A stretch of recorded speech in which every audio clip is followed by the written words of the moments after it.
Derrick Taylor. Jay Yancey Merchant. My guy. My dude. Bring it in. Yeah, bring it in.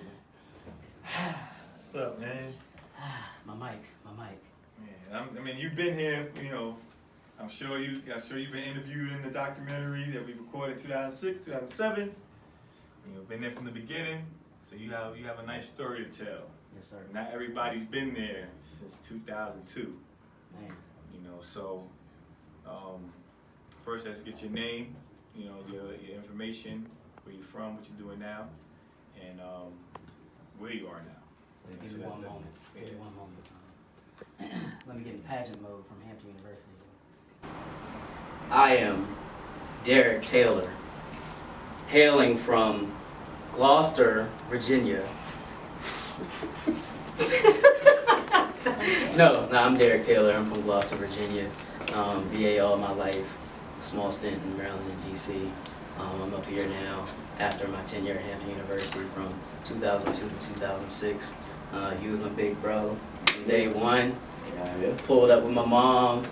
Yep. Poor, but hey, I made it now. But Mom, I made it. Pulled up day one. You and Sean helped me out moving in. Joined your student leadership group, and from there, hey, started a new face. Right.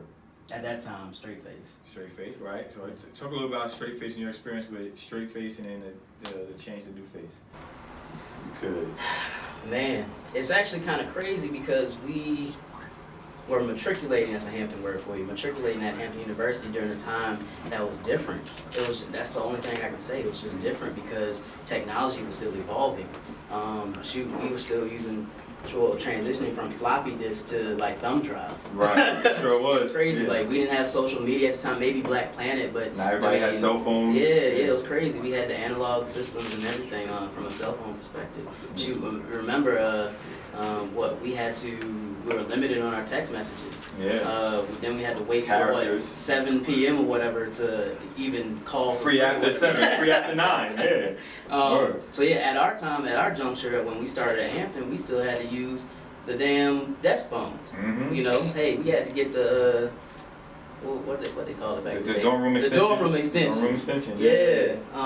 But it was interesting because we really had to do things from a more manual, old school perspective, if you will. Mm-hmm. We had to pretty much make from scratch our documentation, our flyers, everything that we had to promote.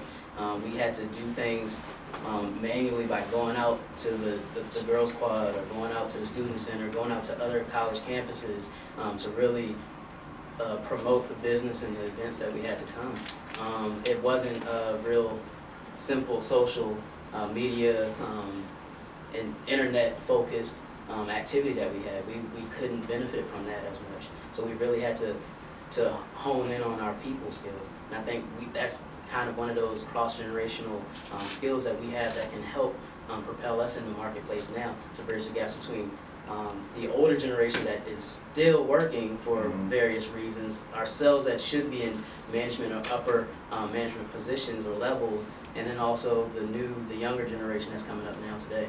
All right. So you also seen the transition. So back then, what we had, and then going into your senior year, senior year, when everything went from hustle and bustle to now we're in official business. You know what I'm saying? So. Like how did you feel that transition happened? Because you've seen everything. You've seen the 13 members to 100 members, co-directors and all that. So yeah, man, it's really a lot to say, and I'm having difficulties trying to be concise with formulating my speech about it because there's just so much that we did and that we went through at that time. I mean, I'll try to go through it chronologically speaking. In 02 to 04, pretty much we did not utilize social media. So whatever we did, we had the handbills that you had to print out or whatever that we created through whatever tools and technologies that we had and then print it out. We had to go to the various places to really get in front of the people. There wasn't like mass promotion from an automated standpoint or a system standpoint. So we had to go out that way. We did a lot of things. It was really a lot of growth. We did a lot of things from a house party perspective. We also did on campus, And then we kind of grew the business and went into the other various colleges in the 757 area. Then it went to other venues in the 757 area. Then it expanded across the state. Then we went to other states. We did MEAC tournament activities. So that kind of spanned across the years from '02 to '06. Right. And then the 12-2, something that's lasted, you know, through the years. They 12-2 had a little hiatus. It was gone for a couple of years, but now it's back. How do you feel like the effect of the 12-2 as far as a residual impact has? What would you like to speak on as far as that goes? The experience that you've had, you know, as an undergrad, and then what you see the students do now, you know, coming back as alumni. Yeah, I think one of the major lessons I learned at Hampton was that the only thing that's constant in life is change. And I think the 12-2 event that we had has gone through some change, just like subsequently to the changes at the university. So we started the 12-2 at the tail end of our tenure at Hampton University. It was major. It was a movie. There's nothing else to say. We had difficulties.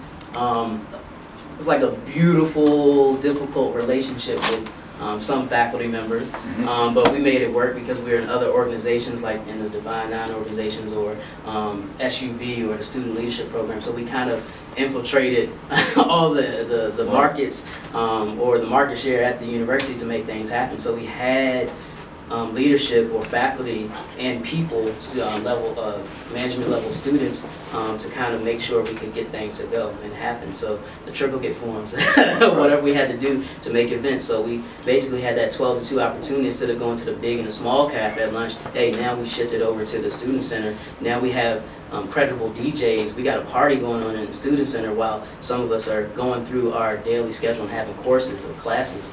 So some of us would literally make sure we had that break during that time so we could be there to chill, hang out, do whatever you wanted to do.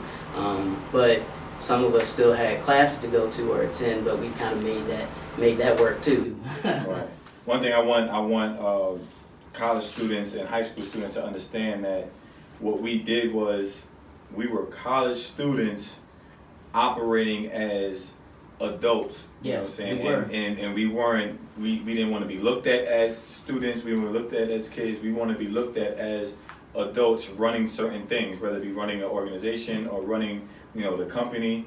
That's how we wanted to be looked at. So for high school students and for college freshmen, I want them to understand they can do this. Yes. You know what I'm saying? This is not something that they don't have to, you know, they have to look for someone else to do. They can do it on their own. Yeah. You know what I'm saying? So that's what I just want you to, you know, try to explain to make them understand that, like, we were 18, 19 years old, you know, standing up to college administrators about certain things. Yeah.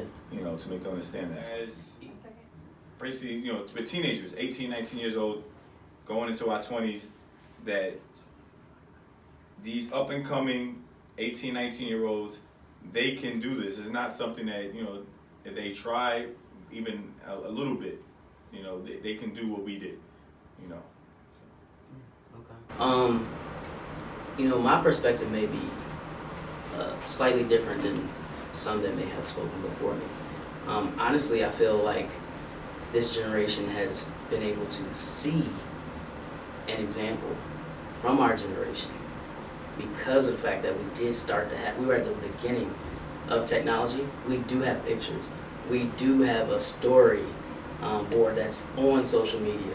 We do have our story that we've begun to share. And I think this project is an excellent example of that.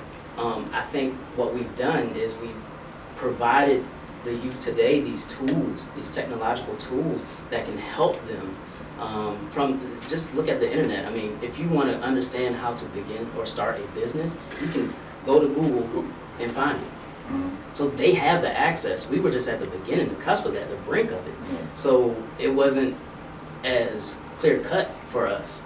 And if you know, like I know, in our communities, our more specific community and also the community at large, a lot of times adults don't share their past experiences, whether that's how they failed or how they succeeded. So in our time, we didn't really hear, historically speaking and contextually, what happened, like we had to do with what we learned from school perspective, from an academic perspective, and then we missed that, that folklore, that tale, like tell me something, tell me something good, tell me something bad that I can move forward with in my career or in my life. Give me some life skills. And I think this generation today kind of has more access to that, but I think they're missing some of those softer skills, those people skills that we were able to grasp from our previous generation. So that's why I speak back to the cross-generational gaps. I think we all need each other. I think there are some lessons to be learned from the older adult perspective, also our younger adult perspective, and the younger generation behind us now.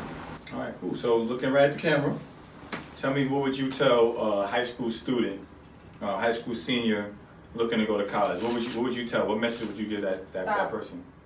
What would you tell them? You can do it. Believe in yourself. Education will be and can be a differentiator for your life. Definitely focus on yourself and not others. Have your plan, set your goals, work towards them, achieve them. All right, and for the college freshmen who may be a little homesick, wanting to just give up and go home, go back to the family, what would you tell that person? You gotta persevere. Without struggle, there's no progress. Frederick Douglass. So, and that's real. That's one thing I've learned through my life. Without struggle, there really is no progress. You can continue on this path, but once you have those difficulties or even failures, they only make you stronger. So, like people say, cliche statement, it's not lip service. What doesn't kill you makes you stronger. That's true, as long as you make it that way. Your life is what you make it, so continue. If you have difficulties on your first year, first month, first days in college, just know that you can do it. Persevere, keep going. Hey, get that support system. They're there at school. You gotta find them. Cool. All right, well, E.T., appreciate your time, brother. Yeah. Cool. Good job. That was so good. Yeah.